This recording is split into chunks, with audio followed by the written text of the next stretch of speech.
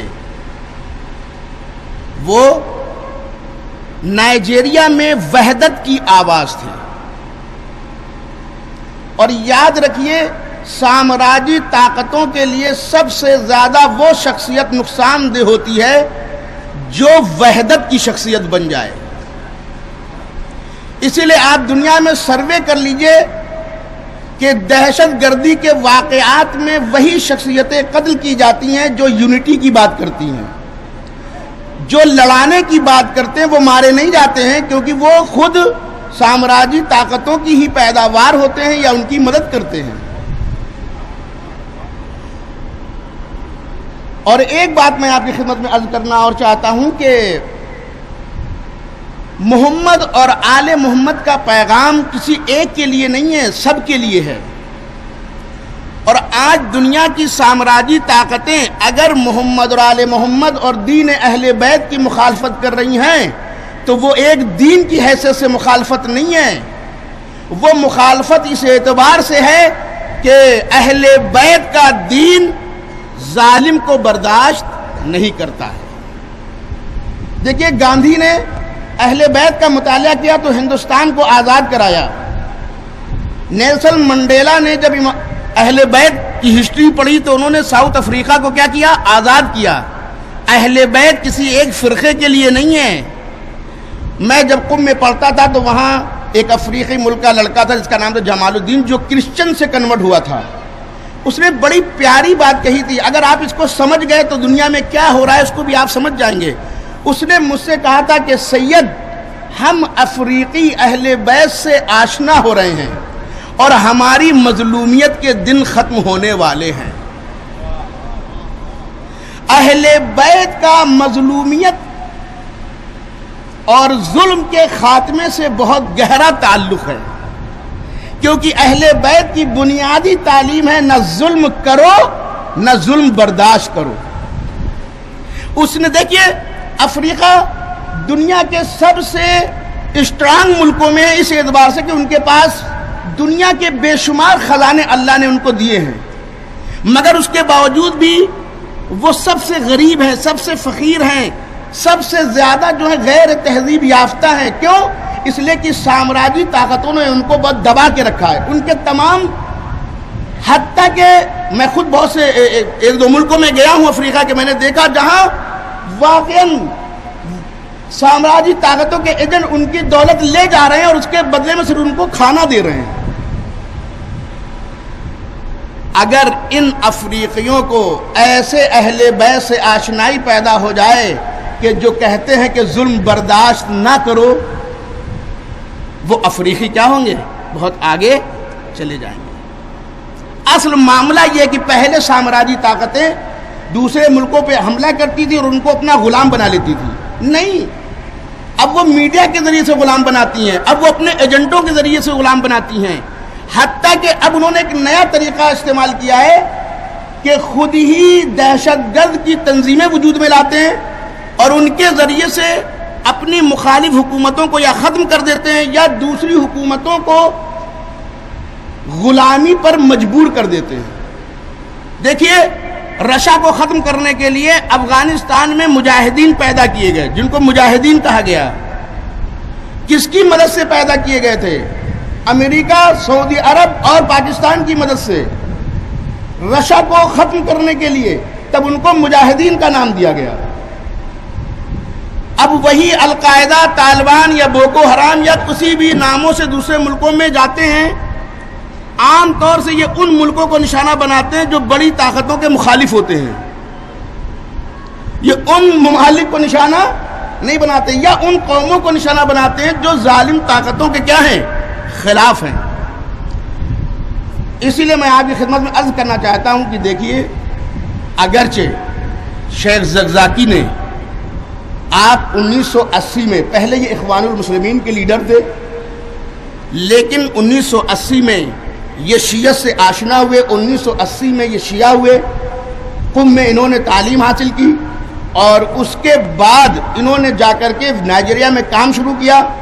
1995 میں انہوں نے علناً اپنی شیعت کا اعلان کیا, یعنی اس سے پہلے انہوں نے اپنے شیعہ ہونے کا اعلان نہیں کیا تھا.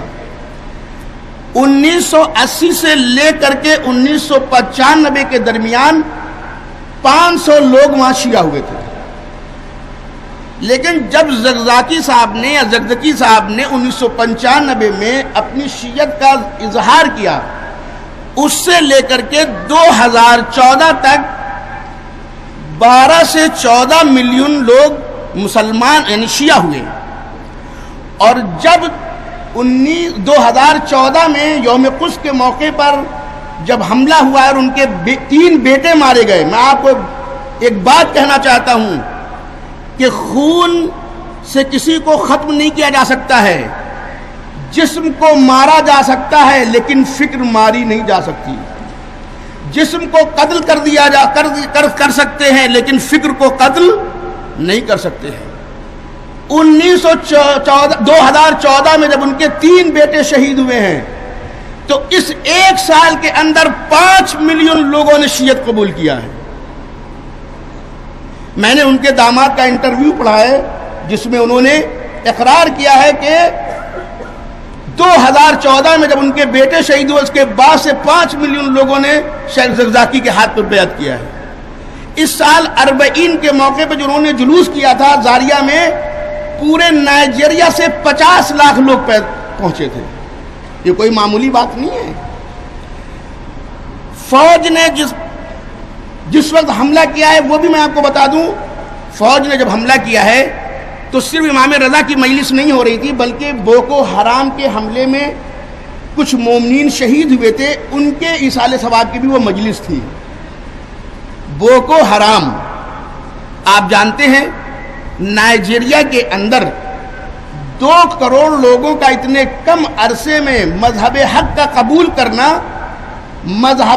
قبول کرنا یعنی استعماری طاقتوں کے خلاف ایک ایسی قوم کا وجود میں آنا جو دنیا کے مظلوموں کو بیدار کر دے. آپ جانتے ہیں نائجیریا دنیا کا تیل کے اعتبار سے 10واں ملک ہے, گیس کے اعتبار سے 4تھا اور 5واں ملک ہے. اگر یہ ملک ایسے لوگوں کے ہاتھ میں آ جائے کہ جو ظلم کے خلاف لڑتے ہوں اور تمام انسانوں کے لیے ہوں, میں توجہ چاہ رہا ہوں, مذہب اہل بیت تمام انسانوں کے لیے ہے, کسی ایک فرقے کے لیے نہیں ہے. مولا علی نے جس وقت شہادت پائی ہے اس وقت جو وصیت کی تھی اپنے بیٹے کو کہا تھا کہ میرے بچوں تم ظالم کے خلاف رہنا, مظلوموں کے ساتھ رہنا. مظلوم کوئی بھی انسان ہو سکتا ہے اور ظالم کوئی بھی انسان ہو سکتا ہے. یہی ہے تشیع کی اصل فکر جس کو دبانے کی کوشش کی گئی. شیخ زکزاکی بوکو حرام کے سخت ترین مخالف تھے. شیخ زکزاکی افریقہ کو جو لوگ لوٹ رہے ہیں ان کے سخت ترین مخالف تھے. دیکھیے افریقوں کو جاہل رکھا گیا ہے. شیخ زکزاکی کیا کر رہے تھے؟ علم پھیلا رہے تھے. آج تک شیخ زکزاکی کی تاریخ میں کسی ایک انسان کو بھی انہوں نے مارا نہیں ہے. دنیا میں نائجیریا کے اندر سب سے پیسفل کمیونٹی وجود میں لانے والے کون ہیں؟ آپ سوچیں کہ جس کے 3 بیٹے مارے گئے, اگر وہ چاہتا تو اس وقت بھی بہت کچھ کروا سکتا تھا, لیکن انہوں نے کہا تھا پبلک سے کہ بچے مار دیے گئے ہیں لیکن آپ کسی کو نقصان نہیں پہنچائیں گے. البتہ میں ایک بات کہنا چاہتا ہوں اور وہ یہ ہے کہ شیخ زکزاکی نے اتنی جلدی 25 سال کے عرصے میں 2 کروڑ لوگوں کو کیسے متاثر کیا, اس کو ایک جملے میں سن لیجئے. انہوں نے مذہب کو خدمت سے جوڑا. مذہب کو خدمت سے جوڑا. کہیں بھی نائجیریا میں کوئی مصیبت آتی تھی سب سے پہلے ان کے لوگ مدد کرنے کے لیے پہنچتے تھے. یاد رکھیے جو انسان مصیبت زدہ ہوتا ہے وہ مظلومیت کی آواز کو خوب سمجھنا جانتا ہے. اہل بیت مظلوم ہیں, مظلوموں کو وہی سمجھ سکتا ہے جس نے مظلومیت کا مزہ چکھا ہو. شیخ زکزاکی کا نعرہ تھا مظلوموں کا ساتھ دو, خدمت کرو. تم خدمت کر کے اور ان کو بیدار کرو تاکہ یہ ملک کے لیے فائدہ مند ہوں، تاکہ یہ ظالموں کے لیے کیا ہوں، مکمل احتجاج ہوں۔ ایک جملہ میں آپ کے حوالے کر رہا ہوں، آج دنیا میں سامراجی طاقتوں نے دنیا کی قوموں کے اندر سے احتجاج کی صلاحیت سلب کر لی ہے۔ عمل تو دور کی بات ہے، ان کے مقابل میں آنا تو دور کی بات ہے، احتجاج کی قوت ختم کر لی ہے۔ مگر ایک مذہب اہل بیت کے پیروکار ہیں کہ ان کے اندر آج بھی احتجاج ہی کی قوت نہیں ہے، عمل کی قوت ہے۔ جن سامراجی طاقتوں نے دہشت گردوں کو پیدا کیا، آج سیریا میں داعش کے مقابل میں کون لڑ رہا ہے؟